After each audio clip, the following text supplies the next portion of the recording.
Hello and welcome. My name is Roger Quayle, and you are listening to My Life in the Mosh of Ghosts.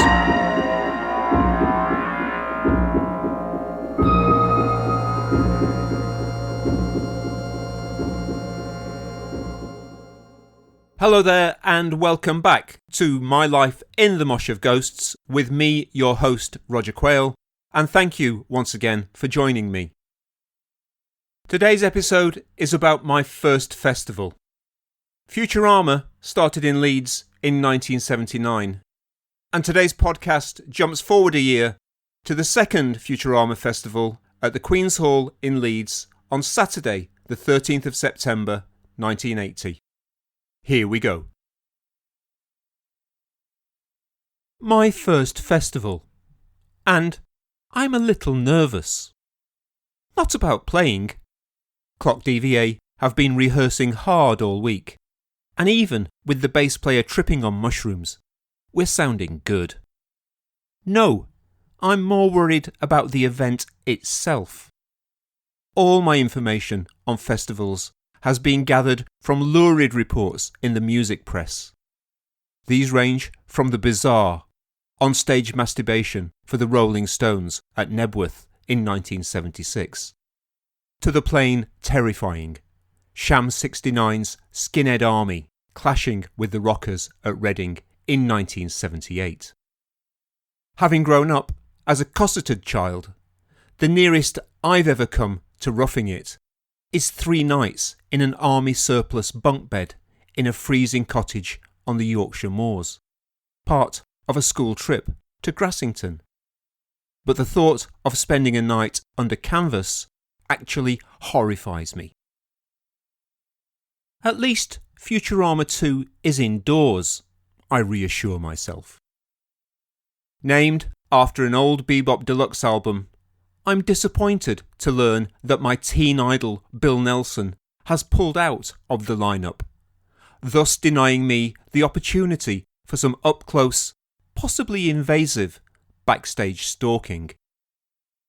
Now, in its second year, the debut Futurama was billed as the world's first science fiction music festival and was headlined by Joy Division and Public Image Limited. It's an important gig. So we're heading up the M1 to Leeds in a hired Ford Transit from AVR. Ailing van rentals, as bassman Judd calls them. Sharing transport with friends and musical allies, I'm so hollow. The venue is the Queen's Hall, a former tram shed, then bus depot, now an occasional staging post for passing prog rock pantechnicons. Both Rush and Blue Oyster Cult played here recently. More genteelly, when not playing host to rock dinosaurs, it is home to the cosy chit-chat and bric-a-brac of the local flea market. Also resident between these pillars and walls is the largest reverb in Yorkshire, a normally docile beast that only comes booming into being at the first tentative 1 2 1 2 from a visiting roadie. We arrive early in the afternoon. There are 2 large stages set up side by side, so while one band is playing, the next one is setting up in semi-darkness next door. Backstage is a corral of scaffolding, ramps, equipment, bands and crew. Out front, in the gloom, are the audience. I can't see how many are out there, but from the noise, it sounds like there are plenty in already, keen to get the most out of their £10 for 2 full days of new music. Up next are Barnsley comedy goths Y, who have just clambered up onto the new romantic Cinderella coach by rebranding themselves as Dance Society. We watch as the singer, cloaked like a black heron, slinks stealthily to the edge of the stage as his Pit Town cohorts grind away, before theatrically revealing his full Dracula in Boots No. 7 makeup persona to the expectant multitude. Fuck me, it's Ray Reardon. Cue 5,000 souls bursting into uncontrollable laughter. Poor lad. He thinks he is channeling Klaus Kinski in Nosferatu. But really, I've seen scarier vampires on Scooby-Doo. Or Pot Black, for that matter. At best, he's a miniature Dave Vanian from The Damned. Dave Minivan, if you like. Didn't he get the note that said wearing capes on stage was banned in 1977, along with Rick Wakeman and Moog solos? Dance Society plod tunelessly on for another 20 minutes before the little Prince of Darkness flounces off into the arms of his mum, waiting sympathetically at the foot of the ramp, possibly wondering how her best linen bedsheet has ended up as the band's hand-painted on-stage backdrop. Much better are Scotland's altered images, who we find ourselves billeted with in the Portakabin compound backstage. Singer Claire Grogan and her Glaswegian cohorts play sturdy, pounding pop. In her Harlequin in rags frock and coy, peekaboo cooing, she's the bird's dream topping with arsenic sprinkles on a bed of Banshee-esque wail and wallop. Sporting a smile with enough wattage to power the floodlights at nearby Elland Road, Claire Grogan invents the whole manic pixie dream girl thing, then skips off, leaving a trail of broken heartstrings behind her, including mine. Feeling brave, I venture out into the arena. It's curiously subdued. Lads and lasses from mill towns just milling about. Every punk rocker from Derby to Darlington must be here. Shuffling Doc Martens plough a clattering path through shifting ice packs of crushed beer cans. A muted procession from the stages, around the mixing desk, to the already besieged bogs, onto the burger stand, past the t-shirt stalls, and repeat. These are the tribes from the northern towns, and this is their Tawaf. Bowie's ever-circling skeletal family made flesh. We cheer on our pals I'm So Hollow, who I think are one of the best bands in Sheffield, and they put in a superb shift this afternoon. Jane Wilson, the Ice Queen from Shire Green, is as captivating as ever, doing her willowy, invisible skipping rope dance, while she squishes sounds out of her Wasp synthesizer. On the stage next to us, as we are getting ready to go on, hapless solo artist Guy Jackson is having a torrid time from the increasingly restless, drunken gathering. Double diamond doodlebugs rain down around him. Our sax player Charlie, the only man here today with a beard, shows startling bravura and hand-eye coordination by catching a couple of these wayward missiles at deep fine leg. Free beer! How's that? Apart from Dance Society's homemade Brentford Nylons effort, the only other combo playing in front of a logo backdrop is new Irish band U2. Theirs is a bright yellow gargantuan construction that appears to have been assembled from plumber's piping. It takes a team of roadies. U2 appear to have more staff than upstairs downstairs to hoist it above their drummer's raised platform, yet another first for the day. U2 are well drilled to the point of being slick. They run around a lot. Shapes are thrown.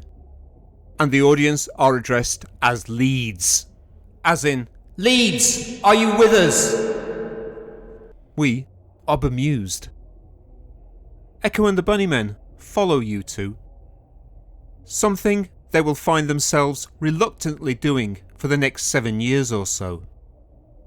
And while the Irishmen burn with an almost evangelical fervour, the Liverpudlians charm with their spindly, chiming, scousdelic sang-froid.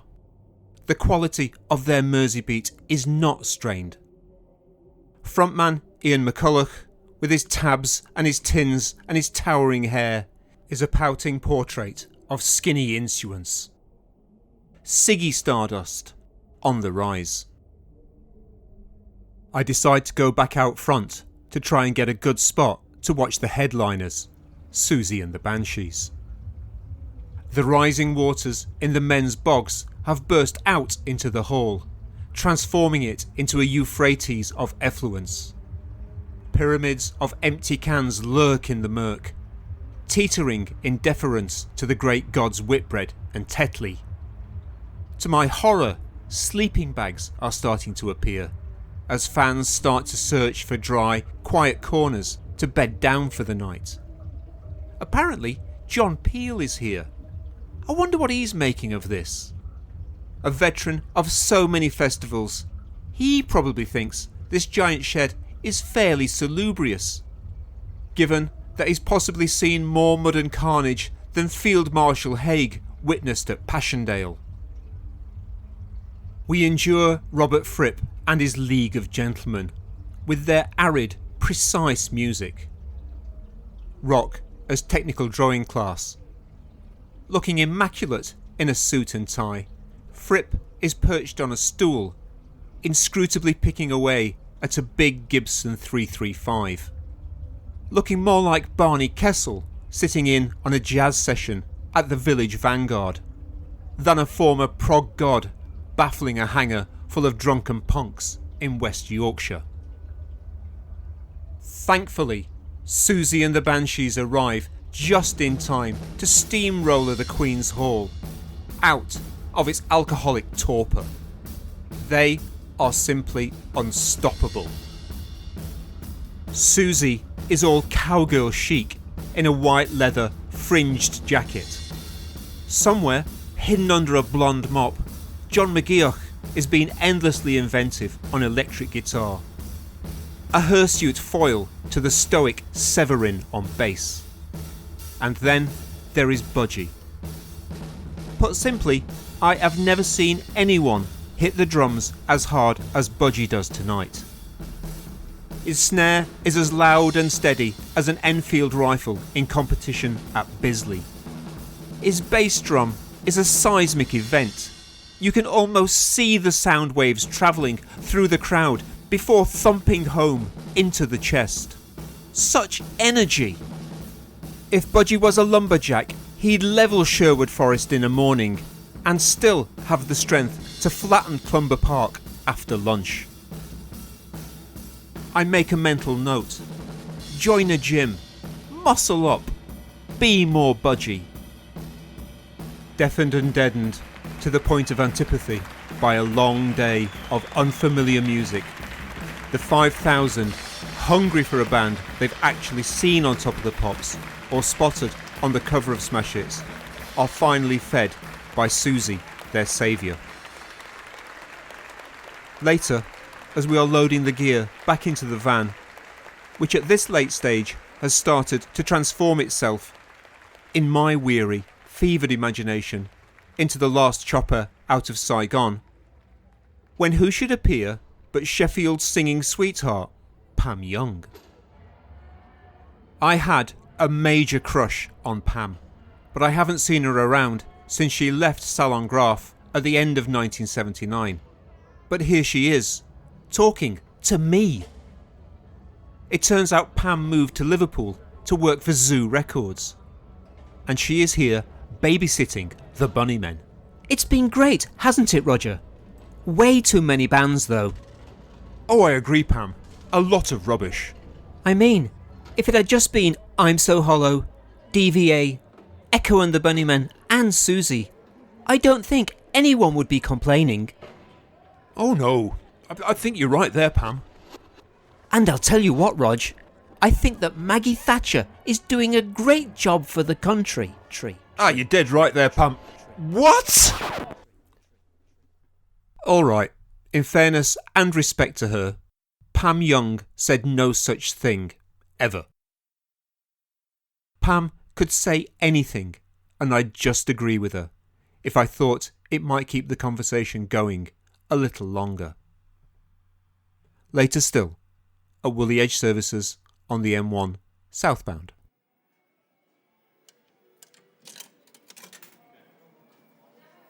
You see, you could never have a video game based on Test cricket.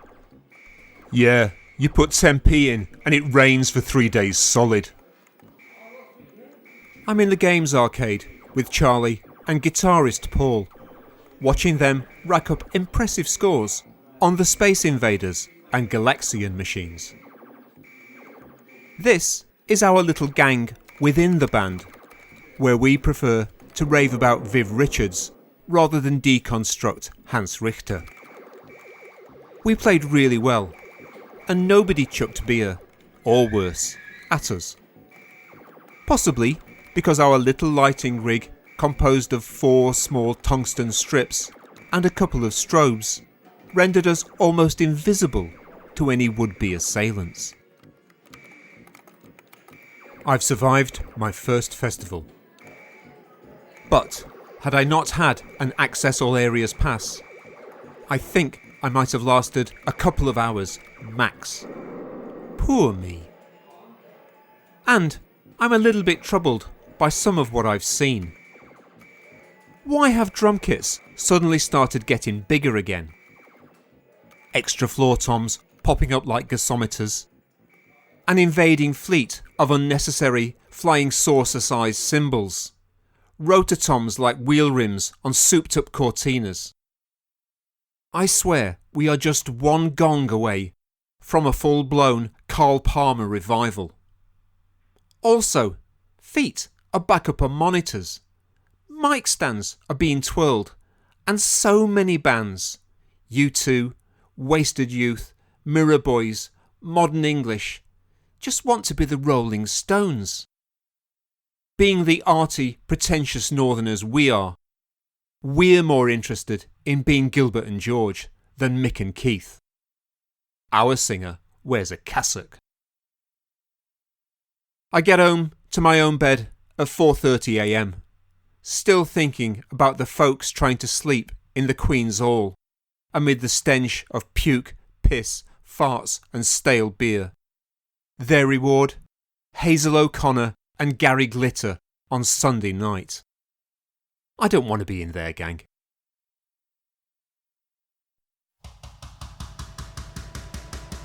You have been listening to My Life in the Mosh of Ghosts with your host Roger Quayle. Goodness me, that was a long one. Thank you to Simon Elliott Kemp for the intro and outro music, and to Rionagh for the artwork.